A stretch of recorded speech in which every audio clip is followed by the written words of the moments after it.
उसकी एक प्लानिंग थी कि पहले से भी वो अधिकारी के ऊपर हमला कर चुका था, तो वो एक तरीके से कुख्यात था।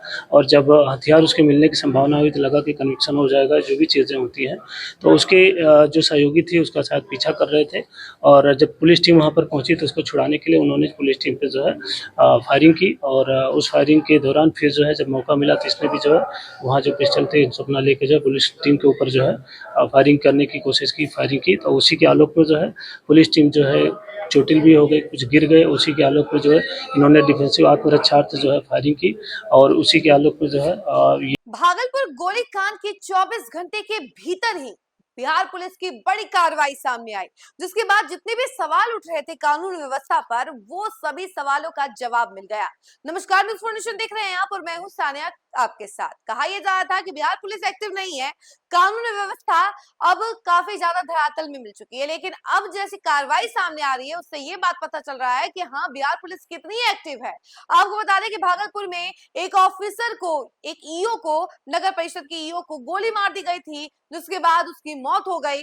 हड़कंप मच गया और 3 अपराधियों का जो सीसीटीवी फुटेज था, जैसे ऑफिस में वो घुसे और उसके बाद उसने गोली चलाई, वो सारा सीसीटीवी फुटेज जो है खूब वायरल हुआ। उस पर कई सारे सवाल उठने लगे। तो वहीं इसके बाद Bihar police full on alert mode पर आ गई। लगातार छापेमारी की गई, लोगों की तलाश की गई और 24 घंटे के भीतर ही एक बड़ा एनकाउंटर सामने आया। कहा जा रहा है कि बिहार पुलिस की तरफ से कि सुबह सुबह ही छापेमारी की गई। जो 3 मुख्य अभियुक्त, जो इस अपराधी कहा जा सकता है, इन तीनों अपराधियों को पुलिस ने धर दबोचा। इसी दौरान पहले पुलिस के साथ मुठभेड़ हुई, जिसमें सबसे पहले तो इन अपराधियों ने पुलिस पर फायरिंग की, जिसमें 3 पुलिसकर्मी घायल भी हो गए, जिसमें डीएसपी को भी चोटें आई हैं। तो वहीं आपको बता दें कि जब जवाबी कार्रवाई की गई पुलिस की तरफ से, उसमें रामधनी यादव और इसके अलावा जो 2 अभियुक्त थे मेन, उन सभी को गोली लगी और इन सबको फिर पुलिस के द्वारा अस्पताल लेकर जाया गया, जहां पर रामधनी यादव की मृत्यु हो गई। पुलिस ने उसे मृत घोषित कर दिया और ये बड़ी कार्रवाई सामने आई। इसके साथ ही आपको बता दें कि जो 2 मुख्य अभियुक्त थे उनको अभी हिरासत में लिया गया है, उनकी इलाज चल रहा था, उसके बाद उन्हें हिरासत में लिया जाएगा। लेकिन जो 2 पुलिसकर्मी और बाकी डीएसपी जो चोटें खाई है उन्होंने, उन सबका इलाज अभी चल रहा है अस्पताल में। और इसकी पूरी जानकारी पुलिस ने खुद दी है कि कैसे उन्होंने इस एनकाउंटर को अंजाम दिया, कैसे प्लानिंग की गई और 24 घंटे के भीतर ही इतनी सफलता हासिल की गई बिहार पुलिस की तरफ से। ये सारी जानकारी बिहार पुलिस ने खुद दी है। एसएसपी ने पूरी जानकारी दी है कि किस तरीके से एनकाउंटर को अंजाम दिया गया, पहले किसने फायरिंग की थी और जवाबी कार्रवाई कैसे हुई है, पूरी जानकारी वो दे रहे हैं। जरा सुनिए वो क्या कुछ कह रहे हैं। उनके तमाम बयानों के साथ हम आपको छोड़ जाते हैं।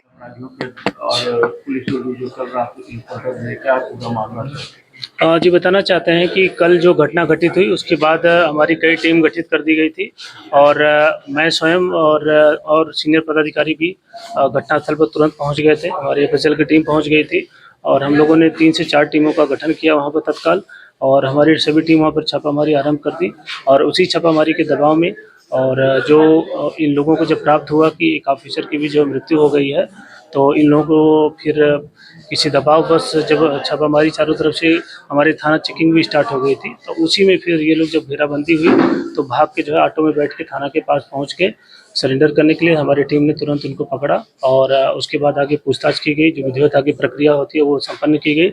और उसी के आलोक में फिर रात्रि में इनको जो है ये पूछताछ जब की गई कि ये जो हथियार इसमें प्रयोग किए थे और अन्य सामग्री वो कहाँ पर उन्होंने डंप किया है, कहाँ पर उसको जो है डिस्पोज किया है या फेंका हुआ है।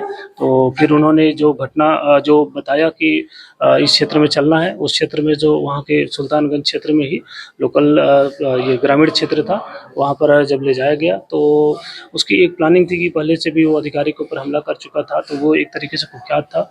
और जब हथियार उसके मिलने की संभावना हुई तो लगा कि कन्विक्शन हो जाएगा, जो भी चीज़ें होती हैं। तो उसके जो सहयोगी थे उसका शायद पीछा कर रहे थे, और जब पुलिस टीम वहाँ पर पहुंची तो उसको छुड़ाने के लिए उन्होंने पुलिस टीम पे जो है फायरिंग की। और उस फायरिंग के दौरान फिर जो है जब मौका मिला तो इसने भी जो है वहाँ जो पिस्टल थे सपना लेके जो है पुलिस टीम के ऊपर जो है फायरिंग करने की कोशिश की, फायरिंग की। तो उसी के आलोक में जो है पुलिस टीम जो है चोटिल भी हो गई, कुछ गिर गए। उसी के आलोक में जो है इन्होंने डिफेंसिव आत्मरक्षार्थ जो है फायरिंग की, और उसी के आलोक में जो है ये जो मुख्य अभियुक्त रामधनी यादव था ये घायल हो जाता है। और साथ में हमारे जो है डीएसपी नवनीत और इंस्पेक्टर ये परमेश्वर और इंस्पेक्टर मृत्युंजय, इनको भी अलग अलग जगह जो है गोलियों के जो है वो हल्का सा ये घाव लगता है और उसके बाद फिर उनको सभी जो घायल थे उनको जैसे सूचना प्राप्त होती है तत्काल वहाँ से थाना से ये हॉस्पिटल जो है रेफर किया जाता है और हॉस्पिटल में यहाँ पर इनको एडमिट किया गया। एडमिट करने के उपरांत जो डॉक्टरों की टीम ने जो प्राथमिक उपचार आरंभ किया तो उपचार के कुछ देर बाद जो है डॉक्टर्स की टीम जो है जो यहाँ थी उन्होंने जो है जो मुख्य अभियुक्त था रामधनी यादव उसको मृत घोषित कर दिया कि उसकी मृत्यु हो चुकी है और जो हमारे पुलिसकर्मी घायल हैं वो इलाजरत हैं। उनका जो है बेहतर हम लोग जो है इलाज कराने के लिए सुनिश्चित कर रहे हैं। डीएम सर भी यहाँ आए हैं, उन्होंने भी डॉक्टर से बात किया कि हमारी जो पुलिस टीम है उसका बेहतर इलाज हो और आगे की जो विधि संगत प्रक्रिया है हम लोग उसको सुनिश्चित कर रहे हैं। 2 और अभियुक्त थे जो वहाँ पर जो है गिरफ्तार हैं। तो इस तरीके से इस घटना में जो तीनों मुख्य अभियुक्त शामिल थे जिन्होंने घटना को अंजाम दिया था, एक जो है पुलिस की जो आत्मरक्षा कार्रवाई में जो है बाद में उसकी मृत्यु हो गई। बाकी 2 अभियुक्त वहाँ पर पुलिस की अभिरक्षा में है। आगे की प्रक्रिया संपन्न की जा रही है। बुलेट कहाँ लगी है अपराधियों को, कब वारदात हुई? बुलेट जो है इसके शरीर के विभिन्न हिस्सों में लगी है, जो अभी पोस्टमार्टम रिपोर्ट के बाद वो क्लियर कर पाएंगे डॉक्टर्स की कहाँ कहाँ उनको लगा है। सर दोनों जो अपराधी गिरफ्तार हुए उनका नाम क्या है? जो अपराधी गिरफ्तार है एक दीपक है और एक और अपराधी जो इसका जो है खुद का साला है, जो रामधनी यादव था इसका खुद का साला है। दीपक पहले से भी जो है एक मर्डर किया हुआ है और दोनों के ऊपर पहले से भी कई कांड दर्ज हैं और अन्य कांडों के बारे में भी हम लोग जो है जानकारी इकट्ठा कर रहे हैं। रामधनी यादव भी सर सरेंडर कर चुका था और छापेमारी करने गई थी पुलिस, हथियार बरामद करने गई थी, उसी दौरान ये घटना था। जी। रामधनी देखिए पहले से बहुत कुख्यात है। पहले से आप लोगों को पता है कि पहले काफ़ी गंभीर घटनाएं कर चुका था और बहुत पहले उसने जो है कि किसी का जो है सर भी जो है काट के जो है थाना पे लेकर आया था सरेंडर करने के लिए। तो पहले से ही काफ़ी कुख्यात था और जेल से बाहर था। बहुत पहले की जो घटना थी तो एक तरीके से वो बहुत मनबड़ू और कुख्यात था, तो उसको कोई डर नहीं था। उसी के आलोक में जो है फिर इसने दोबारा जो है पुलिस टीम पर हमला करके जो है उसकी साथियों ने सोचा कि अब तो गिरफ्तार हो गया, जेल जाएगा और पुलिस पे हमला करने की कोशिश की, जिसमें पुलिस ने आत्मरक्षा जो कार्रवाई की उसी के आलोक में जो है फिर यहाँ पर डॉक्टर्स के जो इलाज के दौरान जो है उसको मृत घोषित कर दिया गया। Thank you.